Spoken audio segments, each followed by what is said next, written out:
Imaginemos por un momento una sociedad donde se publican los datos estadísticos más avanzados de un gobierno. Datos sobre la distribución de la riqueza.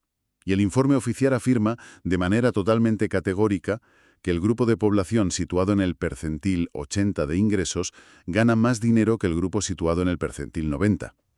Bueno, la reacción inmediata ante algo así sería pensar en un error informático o un fallo tipográfico grotesco. Claro, porque representa una ruptura absoluta de las leyes más básicas de la lógica matemática. Es de cajón.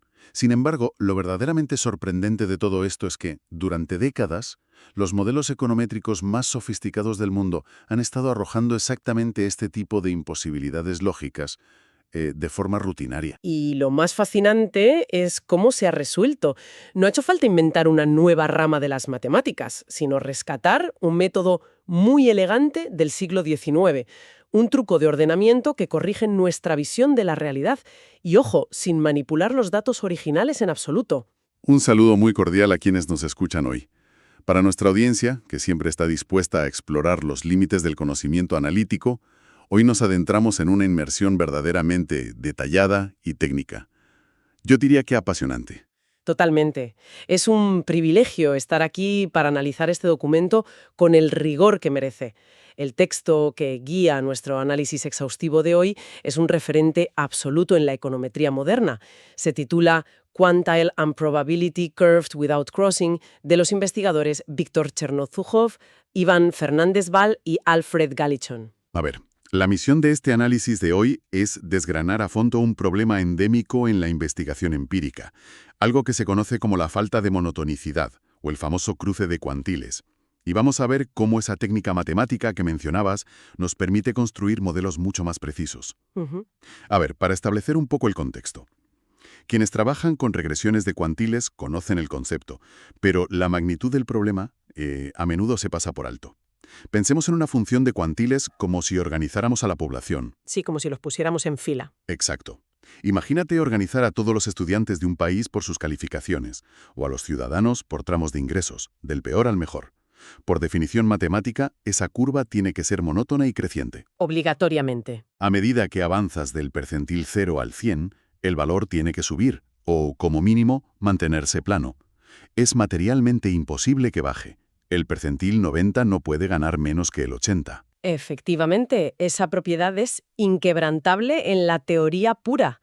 Pero claro, la fricción surge cuando pasamos a la práctica, a los datos empíricos. El problema fundamental lo identificaron pioneros como Bassett y Conker allá por 1982 y radica en cómo estimamos estas curvas usando muestras de datos que al final son finitas. Ya, claro, porque no tenemos los datos de toda la población mundial. Exacto. Tradicionalmente, la estimación empírica se hace punto por punto. Se resuelve un problema de optimización distinto para cada cuantil individual. Computacionalmente esto es súper eficiente. Sobre todo con los ordenadores de hace unas décadas. Claro. Pero al estimar cada punto de forma aislada, sin obligar al modelo a mirar la forma global de la curva, el ruido de la muestra hace de las suyas. Las estimaciones fluctúan de manera independiente. ¿Y qué pasa? Que las curvas estimadas acaban cruzándose entre sí. Esa es la temida falta de monotonicidad. Vale, entiendo el mecanismo. Pero, a ver, permíteme ser un poco crítico aquí. Vamos a ser pragmáticos. Si el modelo macroeconómico se ajusta bastante bien a los datos generales y nos da una visión acertada de la tendencia principal, ¿por qué debería un analista financiero perder el sueño por un cruce minúsculo en las colas de la distribución? Ya sé por dónde vas.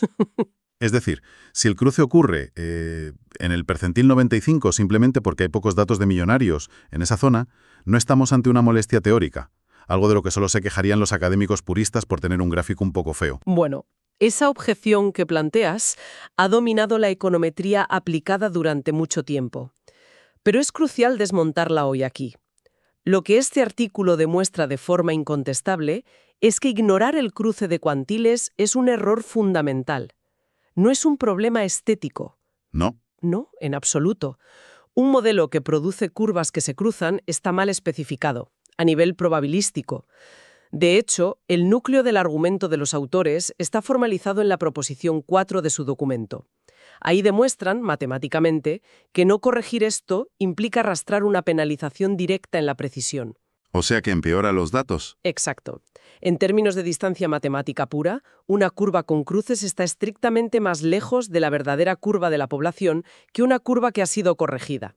Conformarse con el cruce es literalmente aceptar voluntariamente un modelo peor. Fíjate, si está comprobado matemáticamente que incrementa el error, entonces corregirlo deja de ser opcional. Y esto nos lleva a la solución de Chernoshukov y sus coautores, el método de reordenamiento. Eso es. A mí la mecánica me resulta sorprendentemente intuitiva. Toman la función original, la que tiene esos cruces ilógicos, la evalúan en una cuadrícula fina de puntos y simple y llanamente reordenan esos valores de menor a mayor. Es casi de una simplicidad engañosa, ¿verdad? Sí, sí. Y lo fascinante es que las raíces de esta técnica no son de la econometría moderna, sino del matemático ruso Chebyshev en el siglo XIX.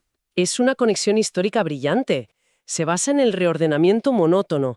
Es un concepto muy usado en el análisis funcional y en la teoría del transporte óptimo. Por ejemplo, matemáticos como Cedric Villani lo han usado muchísimo recientemente. Claro, el ganador de la medalla Fields. Exactamente.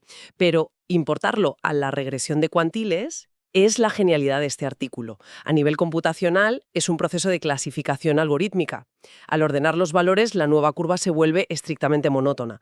Respeta las leyes de la probabilidad y, ojo, sin alterar el conjunto de valores estimados, solo cambia su asignación a los índices de probabilidad. Vale, pero aquí tengo que plantear otra duda técnica. Antes de este artículo ya había métodos en la literatura para lidiar con estas irregularidades. Sí, claro, varias aproximaciones. Por ejemplo, los modelos de locación escala de Haidt, del año 97, o el método de isotonización, de Mamen, del 91, que en el argot se conoce como planchado, o ironing. Sí, el famoso planchado. Si tienes una curva con baches, aplicar un algoritmo de planchado para suavizarla suena como una solución consolidada y lógica. ¿Por qué meter la complejidad del reordenamiento funcional de Chebyshev cuando ya podíamos simplemente planchar la curva? Pues mira, la distinción entre reordenar y planchar es para mí uno de los hallazgos empíricos más valiosos de todo el documento. La isotonización funciona, digamos, proyectando la estimación original sobre la función monótona más cercana. En la práctica, si el algoritmo ve que la curva baja en lugar de subir, promedia los valores de esa región. ¿Y crea una línea plana? Exacto. Crea un segmento completamente plano. Esto es súper útil para regresiones de medias, donde las curvas suelen ser suaves. Pero aplicarlo a cuantiles es matemáticamente desastroso. Ya veo. Porque el proceso de promediar, de planchar, aplasta la señal original, y las funciones de cuantiles, sobre todo en las colas de riqueza o pobreza extrema, son curvas muy pronunciadas. Claro, imagínate una región donde los salarios se disparan exponencialmente, pero por un error de la muestra local, un punto cae un poco. Si aplicas el planchado, aplanas toda esa sección. Estás destruyendo la pendiente natural que indica la desigualdad real en esa zona. Madre mía, te cargas la información más importante. Literalmente. En cambio, el reordenamiento solo intercambia las posiciones, toma el valor más alto y lo manda al cuantil superior, preservando esa pendiente tan pronunciada. Y el artículo no se queda en la teoría, lo demuestra con experimentos de simulación de Monte Carlo exhaustivos. Esos experimentos son clave. Generan miles de muestras controladas para medir la distancia exacta entre las curvas corregidas y la curva verdadera de la población. Y los resultados son aplastantes. Usaron normas matemáticas súper rigurosas. La norma L1, L2, la L infinito. El reordenamiento no solo redujo el error de los estimadores originales hasta en un 14%, sino que barrió a la isotonización. ¿Por cuánto? Mejoró la precisión en un 4% adicional frente al planchado. Demuestra empíricamente que preservar la distribución ordenando es infinitamente superior a promediar y aplanar. Vale, empíricamente funciona. Pero ahora tenemos que meternos en la justificación teórica, que es donde el documento se vuelve, bastante denso. Sí, aquí suben el nivel de exigencia muchísimo. No se conforman con simulaciones. Se meten en la teoría de límites funcionales para establecer las propiedades asintóticas del reordenamiento. Hablan de un método delta funcional y de algo llamado diferenciabilidad direccional de Hadamard. A ver, esto es un desafío enorme porque hablamos de funciones que pueden tener saltos, ¿verdad? Es el mayor logro técnico del artículo, sin duda. El operador de reordenamiento es no lineal, es muy complejo matemáticamente. Demostrar la diferenciabilidad de Hadamard significa que, si tomas una función original y le metes una perturbación estadística enana, el cambio en la función reordenada se puede predecir, incluso si la original tiene discontinuidades brutales. O sea, demuestran que el caos estadístico es predecible bajo esta transformación. Exacto. Y resolver este rompecabezas matemático es lo que permite conectar esa teoría tan abstracta con la econometría aplicada real que hacen los investigadores todos los días. Y esa conexión es vital para poder usar técnicas de remuestreo como el bootstrap, que fue introducido para cuantiles por Cowenker en el 94. Claro. El bootstrap permite al investigador estimar la ley límite remuestreando sus datos miles de veces, creando bandas de confianza. Sin esa prueba de Hadamard, el investigador tendría un gráfico corregido precioso, pero no sabría si es estadísticamente fiable o no. Exactamente. Sería un acto de fe ciega. Gracias a la demostración de los autores, las bandas de confianza generadas con el bootstrap son asintóticamente válidas. Te da rigor estadístico absoluto sobre tu nuevo modelo reordenado. Pero espera, llegamos a un punto crítico aquí. Todo este aparato asintótico parte de una base. Asume que la verdadera función de la población es monótona y que el cruce es solo ruido de la muestra, lo que llaman el caso 1. Así es. Pero, ¿qué pasa si el investigador metió la pata hasta el fondo? Supongamos un caso 2, un error de especificación severo donde el modelo estructural está tan mal diseñado que la curva a la que converge no es monótona de por sí. El reordenamiento actúa ahí como una especie de cosmético para maquillar el fracaso del investigador. Esa es la gran pregunta que se hacían los revisores, y el artículo la aborda de frente. Lo brillante es que no usan el reordenamiento para ocultar la basura debajo de la alfombra. Al contrario. Ah, no. No, la diferencia entre la curva original, cruzada, y la reordenada se puede usar como una prueba formal de especificación. Si la distancia entre ambas supera ciertos umbrales, es una señal de alarma clarísima para rechazar el modelo entero por mala especificación. O sea, te avisa de que tu modelo es un desastre. Exacto. Pero, y aquí viene lo sorprendente, incluso si el investigador retiene ese modelo mal especificado, el análisis matemático demuestra que el reordenamiento sigue reduciendo el error de estimación de forma robusta. Sigue acercándote más a la verdad que la curva cruzada original. Siempre. La única advertencia técnica es que, en este caso, hacer inferencia con el bootstrap es más delicado. Hay que tener cuidado en los valores críticos, esas zonas donde la curva es casi totalmente plana. Pero excluyendo esos rangos, la matemática sigue siendo válida. Es una herramienta increíblemente resiliente. Ahora, para bajar toda esta teoría abstracta a la Tierra, creo que es vital hablar de la aplicación práctica del documento.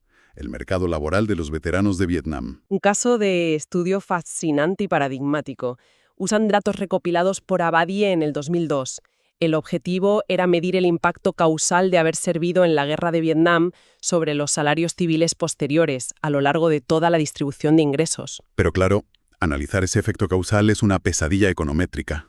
Ir al ejército es súper endógeno. El nivel educativo, el entorno familiar, las oportunidades locales, todo eso afecta tanto a la probabilidad de ir a la guerra como al salario futuro. Es imposible aislar el efecto a simple vista. Por eso usan el sorteo de reclutamiento, el draft lottery de los años 70, como variable instrumental. Como dependía del azar, de tu fecha de nacimiento, es una variación exógena perfecta. Afecta si vas a Vietnam, pero no tiene nada que ver con tu capacidad de ganar dinero. Es un diseño de investigación brillantísimo para aislar el efecto puro. Pero a pesar de eso, se toparon con un muro empírico enorme. La base de datos tenía casi 11.600 hombres. Parece mucho, ¿verdad? Sí, suena a una muestra robusta. Pues el problema es que el subgrupo que realmente sirvió en Vietnam era de apenas 2.400. Al aplicar la regresión de cuantiles en los extremos de la distribución salarial, con tan pocos datos efectivos, la varianza se disparó por las nubes. Y la teoría chocó con la realidad. Las estimaciones empezaron a cruzarse. El modelo arrojaba datos sin ningún sentido económico, diciendo que los veteranos en percentiles superiores ganaban localmente menos que los de percentiles inferiores. Falta de monotonicidad inducida por el ruido puro. Totalmente inmanejable. Y ahí es donde Chernosukov, Fernández-Val y Galichon aplicaron su operador de reordenamiento. Al procesar las curvas defectuosas, estas adoptaron instantáneamente una forma creciente y coherente. Y los resultados empíricos que salieron a la luz fueron durísimos, ¿no? Mucho. Mostraron un impacto negativo enorme y estadísticamente significativo del estatus de veterano. pero concentrado casi exclusivamente en la cola inferior y media baja de los ingresos. Básicamente, la guerra penalizó severamente el futuro económico de los veteranos que ya partían de posiciones socioeconómicas vulnerables. Fíjate qué revelación. Pero, y aquí vuelvo a ponerme el sombrero de escéptico. Si tenemos datos ruidosos y confusos y los pasamos por un algoritmo para que adquieran una forma que nosotros consideramos lógica, ¿cómo sabemos que no estamos fabricando ese impacto salarial negativo de forma artificial? Es una sospecha muy legítima. Claro, no estamos forzando matemáticamente el ruido para que encaje en la narrativa laboral que nos cuadra. Es el primer instinto de cualquier estadístico riguroso, pensar en la manipulación de datos. Pero los autores dan una prueba irrefutable para disipar eso. Tiene que ver con lo que hablábamos del bootstrap y las bandas de confianza. A ver. Ellos calcularon las bandas de confianza del 90% de la estimación original, la defectuosa. Cuando superpusieron la nueva función reordenada en el gráfico, la curva corregida caía perfecta y holgadamente dentro de las bandas de error originales. Ah, claro. Ese detalle es la clave absoluta. Si la curva corregida no se sale de los márgenes de error de los datos originales, demuestra que el cruce inicial era puro ruido estadístico por tener solo 2.400 veteranos. No era una realidad estructural. Estadística de la muestra original, el reordenamiento solo limpia el ruido y saca a relucir la señal verdadera. Valida empíricamente que la penalización salarial era real y proporciona evidencia robusta a los responsables políticos. Espectacular. Tras desgranar toda esta arquitectura matemática y su aplicación, es el momento de estructurar un bloque de conclusiones claras para sintetizar todo lo que hemos aprendido hoy. Me parece perfecto. A modo de recapitulación, la primera lección ineludible es reconocer que el cruce de cuantiles no es una anomalía visual sin importancia. Es una violación probabilística severa. Aceptar estimaciones que se cruzan es, literalmente, aceptar estimadores que están más lejos de la verdad poblacional. Como segundo gran punto, hemos visto la superioridad aplastante del reordenamiento frente a técnicas como el planchado o isotonización. Promediar valores destruye la información de las pendientes y la desigualdad. Ordenar los datos la preserva, logrando reducir el error de estimación hasta en un 14%. En tercer lugar, la solidez matemática. Demostrar la diferenciabilidad direccional de Hadamard legitima el uso del bootstrap. Y esto es lo que permite a los investigadores hacer inferencia válida y construir bandas de confianza reales, incluso frente a discontinuidades extremas. Y finalmente, el impacto empírico. Corregir estas anomalías, como vimos con los veteranos de Vietnam, permite extraer verdades socioeconómicas críticas que de otro modo quedarían totalmente ocultas por el ruido de las muestras pequeñas. Para cerrar esta inmersión, me gustaría dejar a quienes nos escuchan con una reflexión que creo que va mucho más allá de la econometría. Hemos visto cómo aplicar un simple operador lógico, exigir que se cumpla la monotonía básica, corrige errores sistémicos enormes y nos acerca a la verdad. Ante esto, es inevitable preguntarse: ¿en cuántas disciplinas de vanguardia podríamos estar errando sistemáticamente hoy en día? Es una buena pregunta. Pensemos en los opacos algoritmos de inteligencia artificial que deciden quién recibe una hipoteca o los modelos de aprendizaje profundo en medicina. ¿Cuántas decisiones perjudiciales se están tomando ahora mismo porque esas cajas negras carecen de un mecanismo tan básico e inquebrantable como este? Una capa analítica que les exija respeto absoluto por la lógica probabilística antes de emitir un fallo. Pero a la audiencia que ha acompañado esta disección técnica hasta el final, demostrando el valor incalculable del pensamiento crítico. Hasta la próxima inmersión.